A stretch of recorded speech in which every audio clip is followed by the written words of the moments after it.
ಲಾರಿಗೆ ಕಾರು ಡಿಕ್ಕಿ, ಇಲ್ಕಲ್ ಹೆದ್ದಾರಿಯಲ್ಲಿ ಭೀಕರ ಅಪಘಾತ.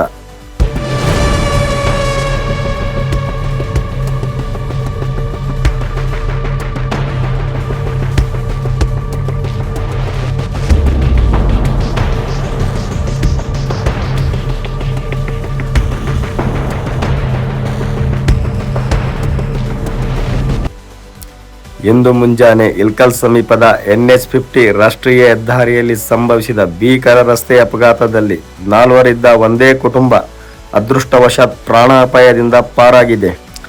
ಜೋಧ್ಪುರದಿಂದ ಬಳ್ಳಾರಿ ಮಾರ್ಗವಾಗಿ ಪ್ರಯಾಣಿಸುತ್ತಿದ್ದ ಕಾರೊಂದು ರಾಷ್ಟ್ರೀಯ ಹೆದ್ದಾರಿಯಲ್ಲಿ ಮುಂದೆ ಸಾಗುತ್ತಿದ್ದ ಲಾರಿಗೆ ಹಿಂಬದಿಯಿಂದ ಡಿಕ್ಕಿ ಹೊಡೆದ ಪರಿಣಾಮ ಕಾರು ಸಂಪೂರ್ಣ ಜಖಂಗೊಂಡಿದೆ. ವಾಹನದಲ್ಲಿದ್ದ ಗಂಡ, ಹೆಂಡತಿ ಹಾಗೂ 2 ಮಕ್ಕಳು ಪ್ರಯಾಣಿಸುತ್ತಿದ್ದು, ಅಪಘಾತದ ತೀವ್ರತೆಗೆ ಕಾರು ನಜ್ಜುಗುಜ್ಜಾದರೂ ಯಾವುದೇ ಪ್ರಾಣಹಾನಿ ಸಂಭವಿಸಿಲ್ಲ. ಅಪಘಾತದಲ್ಲಿ ವಾಹನದಲ್ಲಿದ್ದವರಿಗೆ ಸಣ್ಣ ಪುಟ್ಟ ಗಾಯಗಳಾಗಿದ್ದು, ಎಲ್ಲರೂ ಸುರಕ್ಷಿತರಾಗಿದ್ದಾರೆಂದು ತಿಳಿದು ಬಂದಿದೆ. ಘಟನೆ ನಡೆದ ತಕ್ಷಣ ಸ್ಥಳೀಯರು ಧಾವಿಸಿ ಗಾಯಾಳುಗಳನ್ನು ರಕ್ಷಿಸಿ ಅಗತ್ಯ ನೆರವು ನೀಡಿದ್ದಾರೆ. ವಿಷಯ ತಿಳಿಯುತ್ತಿದ್ದಂತೆ ಪೊಲೀಸ್ ಸಿಬ್ಬಂದಿ ಸ್ಥಳಕ್ಕೆ ಆಗಮಿಸಿ ಪರಿಶೀಲನೆ ನಡೆಸಿದ್ದು, ಅಪಘಾತಕ್ಕೆ ಸಂಬಂಧಿಸಿದಂತೆ ತನಿಖೆ ಆರಂಭಿಸಿದ್ದಾರೆ.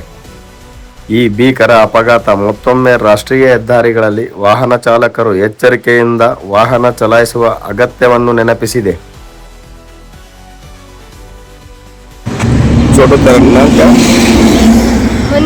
मनीष कहाँ से जा रहे थे? जोधपुर से बल्लारी जा रहे थे। कौन कौन थे गाड़ी में? मैं और मेरा भाई और पापा और मम्मी। किसी को कुछ नहीं हुआ ना?